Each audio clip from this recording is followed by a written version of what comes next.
সোহা, কি দেখছি আমি? পুরো গ্রাম তো ধ্বংস হয়ে যাবে। তোরা কেউ বাঁচতে পারবি না। আজকে তোদের হাত কাটছে, এরপর তোদের গলা কাটবে, তোদের পুরো গ্রামকে ধ্বংস করে দেবে। সাধু বাবা, এর কিছু আপনি করতে পারবেন না? আমি কেন? কারো তোরা সম্ভব নয়।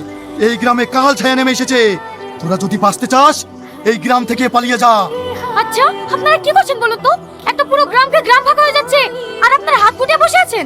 কি করবো বলুন ম্যাডাম, আমরা আমাদের মতো অনেক চেষ্টা করেছি, কিন্তু কোনো উপায় বের করতে পারিনি।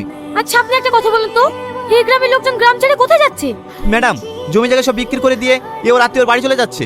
1 মিনিট, জমি জায়গা বিক্রি করে দিয়ে চলে যাচ্ছে মানে? ওদের জমি নিচ্ছে কে? ম্যাডাম, ওই পাশের গ্রামের মোড়ল সাহেবকে। মালকে যদি না হবে জমা, তবে কিসের মাথা?